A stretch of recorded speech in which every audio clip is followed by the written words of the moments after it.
Welcome to English with Zenko Master. Get ready to learn something new today. My name is Soraya. I moved to Dublin 6 weeks ago, but I still feel like I live inside a bubble.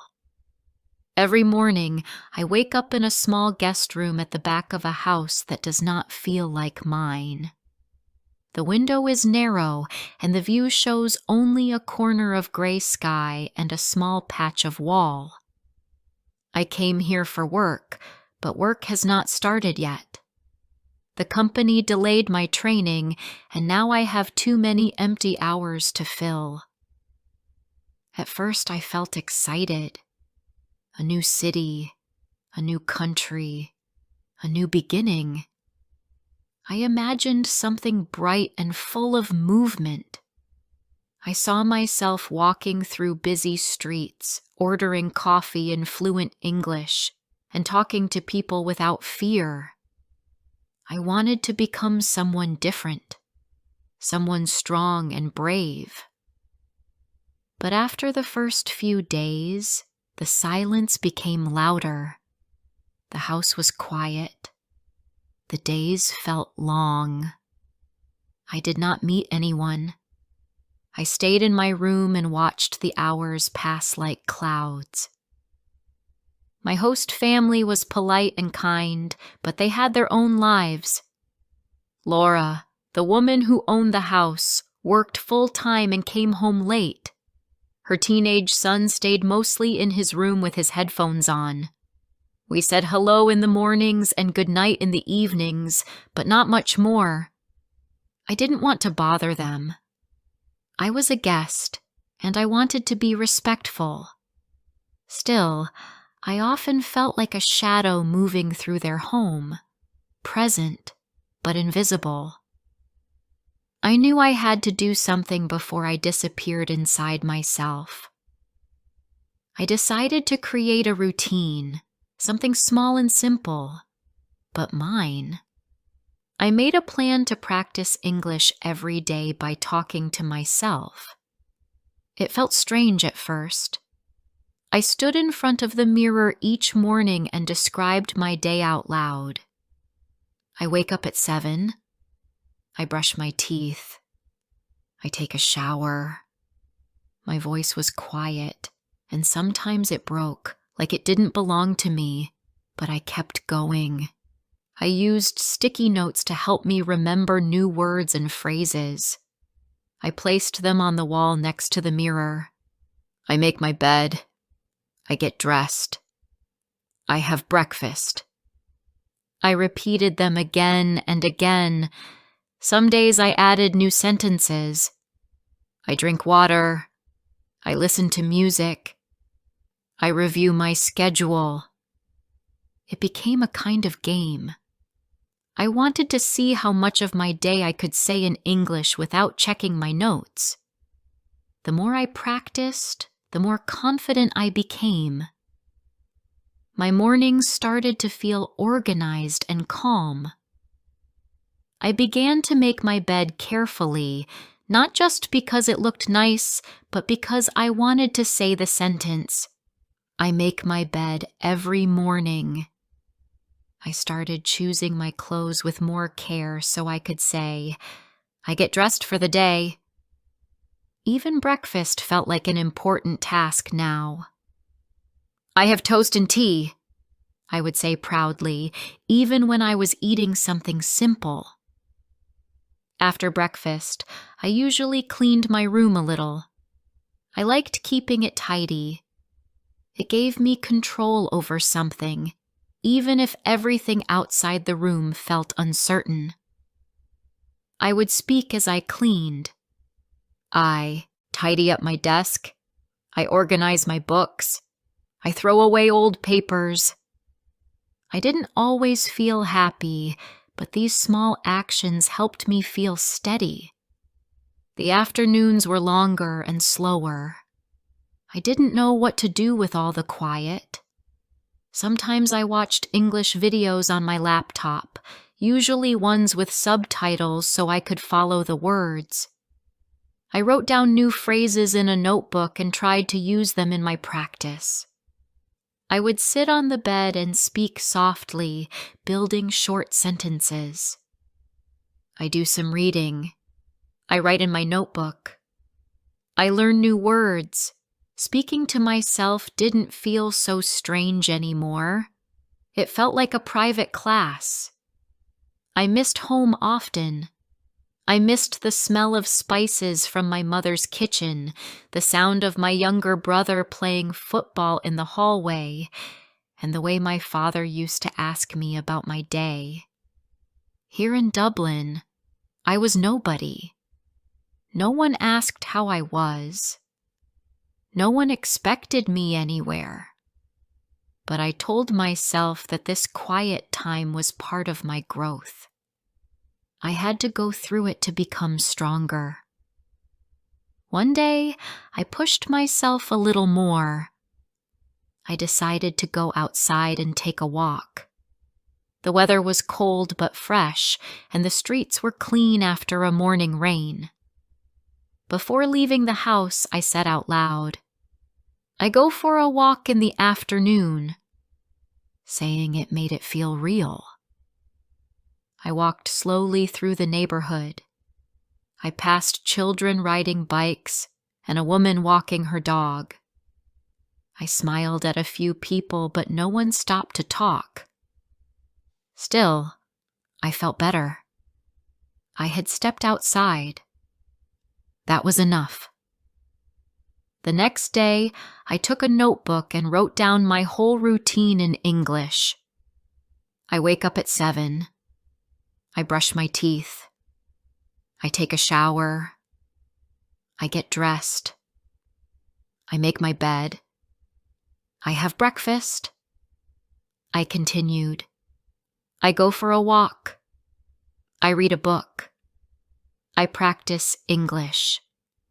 I draw pictures. I drew small icons beside each sentence to make it fun. My grammar was not perfect, but it was improving. I could see it. I could feel it. Evenings were the quietest time.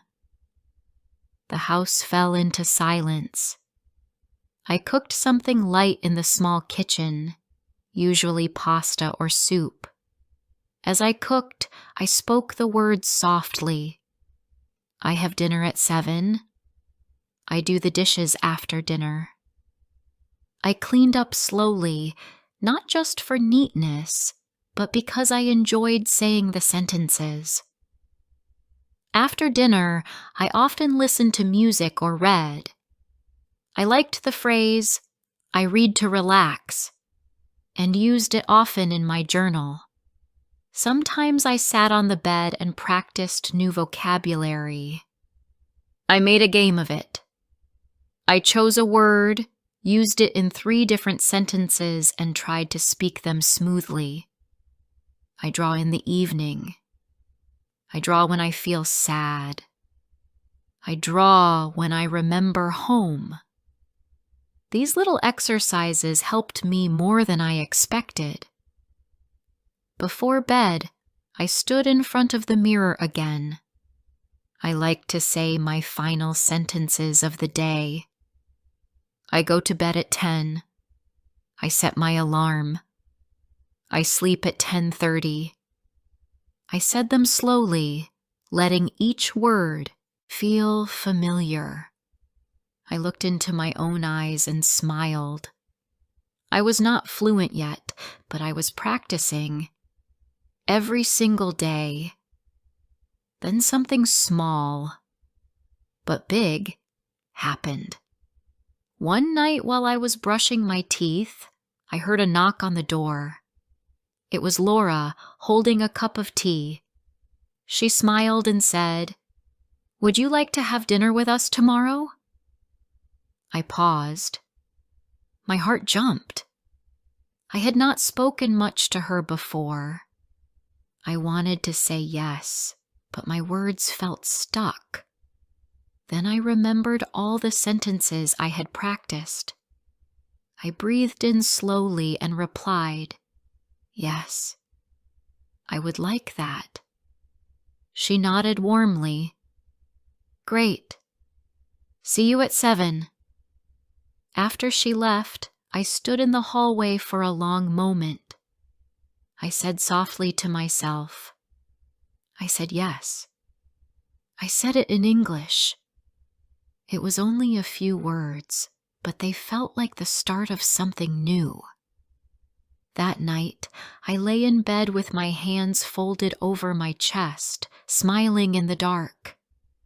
I didn't feel like a shadow anymore. I felt like someone who was learning to speak and slowly learning to belong. Before I share the rest of my story, I need to know, where are you listening from? Knowing someone hears me, understands me, gives me strength. The next morning, I woke up feeling nervous. I sat on the edge of my bed and looked at the sticky notes on the wall. The same sentences I had been saying for weeks now felt different. I get dressed. I have breakfast. I tidy up my room. Each phrase reminded me that something had changed. For the first time, I would sit at a dinner table and try to speak with real people, not just with the mirror, not just with myself. I made my bed slowly, trying to stay calm. I repeated my morning routine as usual, but my voice was softer than usual. My thoughts were already at the dinner table. I imagined myself sitting across from Laura and her son, trying to join a conversation in English. Would I understand them? Would they wait for me to finish a sentence? Would I freeze and forget everything I had practiced? After breakfast, I walked outside to clear my head. The air was cold and smelled like wet leaves. As I walked through the neighborhood, I spoke to myself again. I go for a walk to feel calm. I think about my words. I practice in my mind. I said these sentences slowly. I needed to remind myself that I had done the work. Even if I made mistakes, I had tried my best. In the afternoon, I sat with my notebook and practiced speaking about food. I like soup. I eat rice. I drink water with dinner. I looked up words I didn't know before, like napkin and knife. I wrote them down and said them aloud. I use a napkin. I hold my knife in my right hand. It felt silly, but it gave me something to hold on to. By the time the sun started to go down, my stomach felt tight. I went to my wardrobe and chose a clean shirt and a soft cardigan. I brushed my hair twice, then checked my face in the mirror. I am ready, I whispered. My voice was quiet, but the words gave me courage. At 7 o'clock, I walked into the dining room. Laura was already there, placing plates on the table. Her son Ryan sat with his phone in his hand. He looked up, smiled quickly, then looked down again. Laura smiled warmly and said, "Come in, Soraya. Sit wherever you like." I sat down and placed my hands in my lap. The table was simple: pasta, salad, and warm bread. It smelled good. Laura sat across from me and passed me a bowl of salad. I took it with both hands and said carefully, "Thank you." "You're welcome," she said. "I hope you like pasta.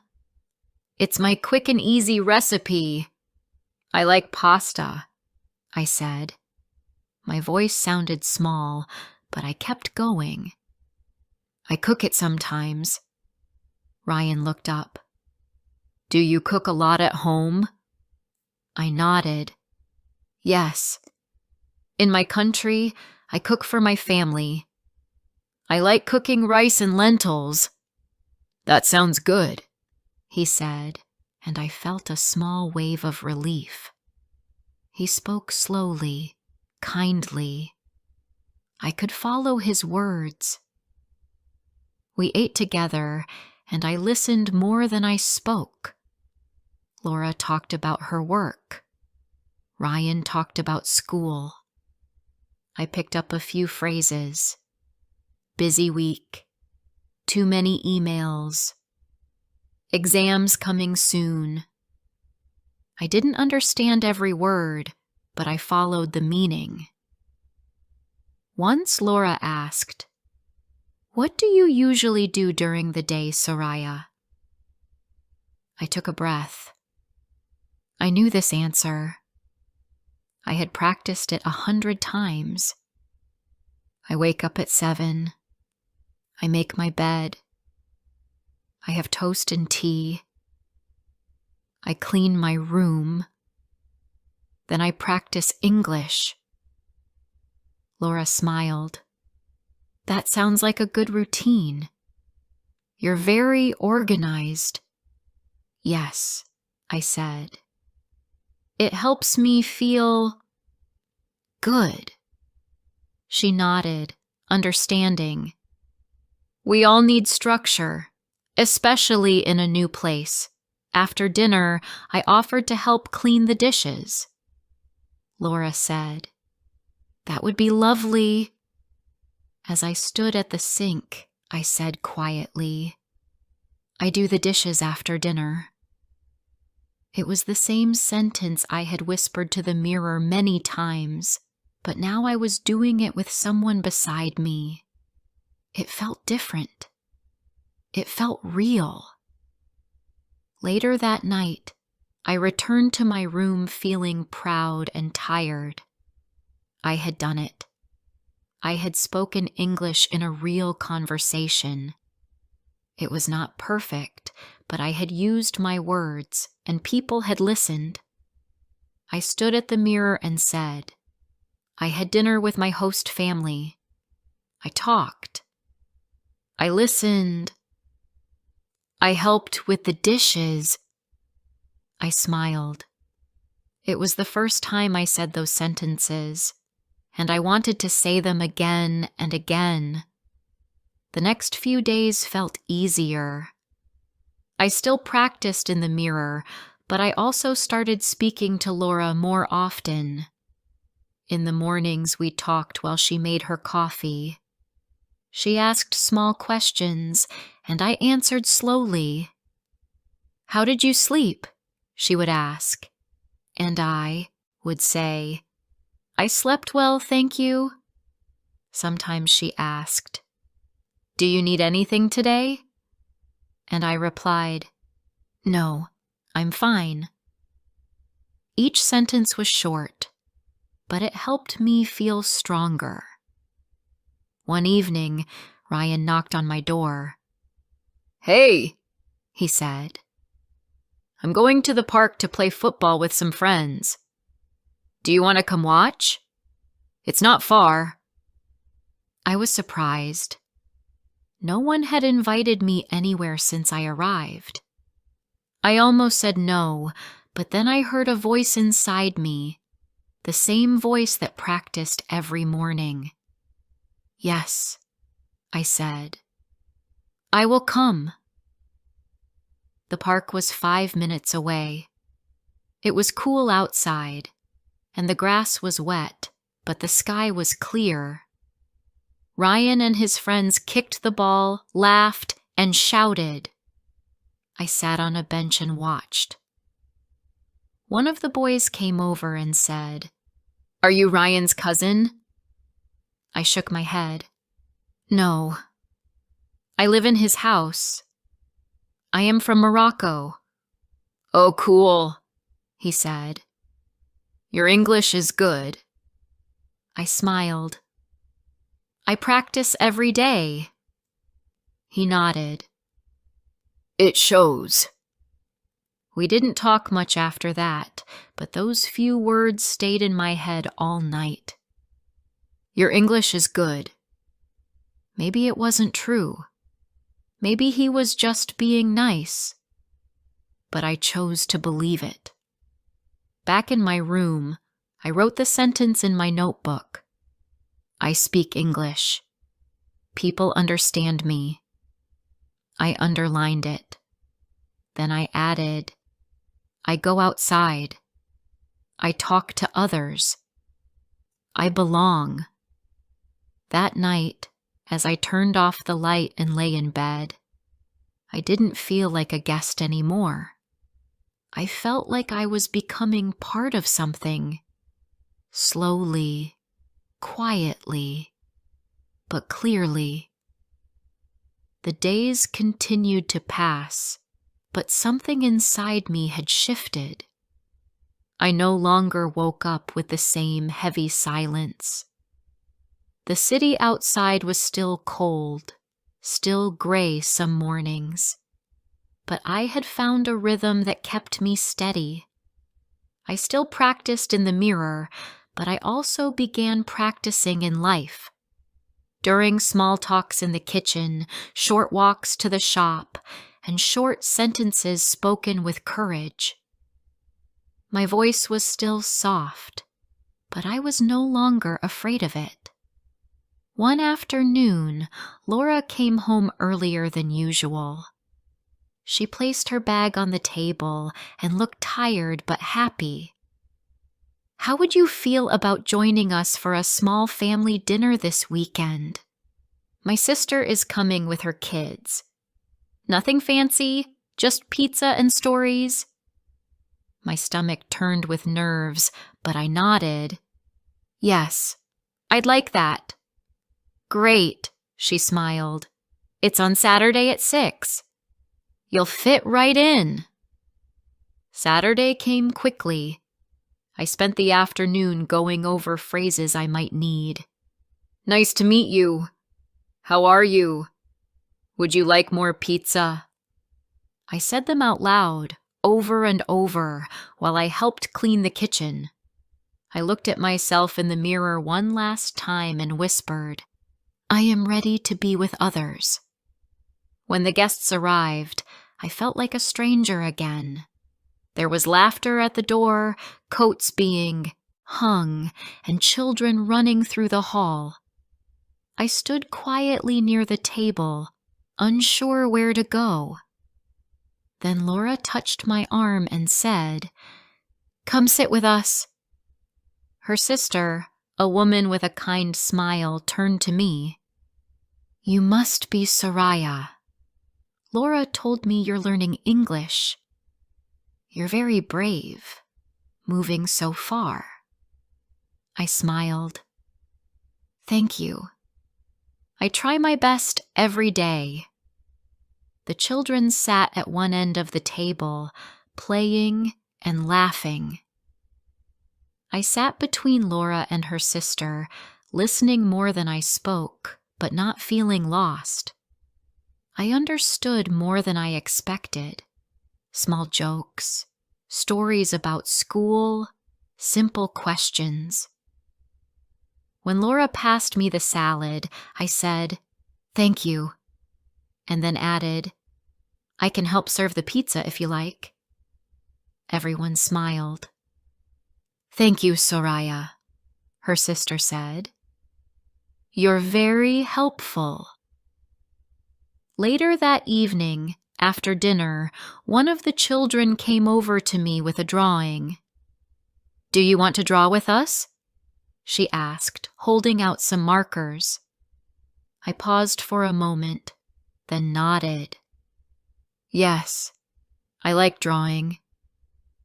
We sat on the floor with paper spread out between us. I drew a tree and a small house. She drew a cat with big eyes and flowers around it. We didn't say much, but we didn't need to. I was part of something warm and real. After they left, Laura turned to me and said, You did really well tonight. My sister liked you. The kids too. I looked down, smiling.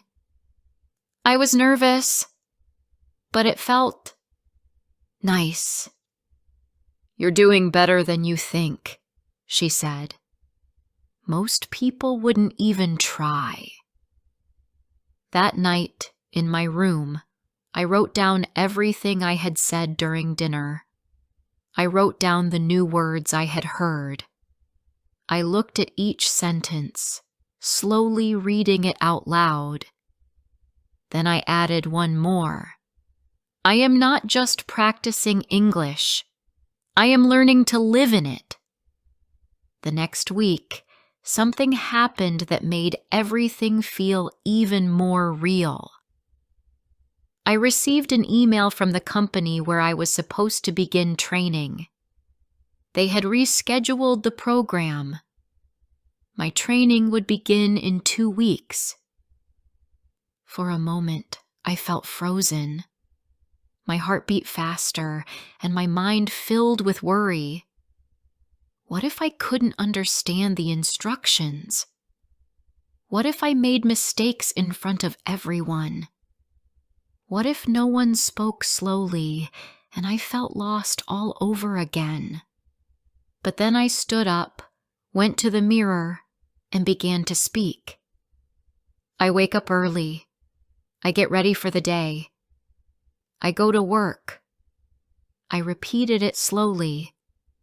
I looked into my eyes and added, I am ready. The next 2 weeks, I prepared more seriously. I practiced conversations aloud, watched more English videos without subtitles, and asked Laura for help with work vocabulary. She gave me a small list of useful phrases. Could you repeat that, please? I didn't understand. Can you explain again? I'll try my best. Each day, I used those phrases in the mirror. Each day, they felt more natural. When the first day of training arrived, I woke up early, just like I had practiced. I made my bed, got dressed, and packed my bag. I said every sentence as I moved through the morning. I eat breakfast. I check my schedule. I leave the house at 8. The office building was tall and modern. I felt small walking through the glass doors. There were people talking, typing, laughing, moving quickly. I followed the group into a meeting room. The woman leading the session smiled and said, "Welcome. We're happy you're here." The words were fast, but kind. I took a deep breath and sat down. The training began. I listened carefully. I didn't understand everything, but I followed the main ideas. I took notes, and during the break, I said hello to the person sitting next to me. "This is your first day too?" I asked. He nodded. "Yes. I'm from Spain." "I'm from Morocco," I replied. "Nice to meet you." "Nice to meet you too." That short exchange gave me strength. I was not the only one learning. I was not the only one afraid. The rest of the day passed in a blur of new faces and fast words, but I stayed present. I asked for help when I needed it. I smiled when I didn't understand, and I kept listening. At the end of the day, I was tired, not just in my body, but in my mind. But I was proud. At home that evening, Laura asked, "How was it?" "Difficult," I said, "but good." I spoke. I listened. I tried. She smiled. "That's the best anyone can do." In the weeks that followed, I grew braver. I still practiced in the mirror, but less now. I didn't need it as much. My sentences were still simple, but they came more easily. At work, I started asking questions during meetings. I joined small conversations during lunch. I even helped a new trainee who had just arrived from Italy and was feeling lost, the way I once did. One afternoon, Laura left a note on the kitchen table. It said, "You've come a long way, Soraya. I'm proud of you." I read it twice and then sat down with my tea. I looked out the window, at the sky, now bright and wide. I thought about that first week, how I sat alone in silence, afraid to speak. And I thought about now, still learning, still unsure sometimes, but not silent anymore. That night, I stood in front of the mirror again. I looked at the woman there, the same face, but different eyes, stronger, more open. I said the sentence that had started everything.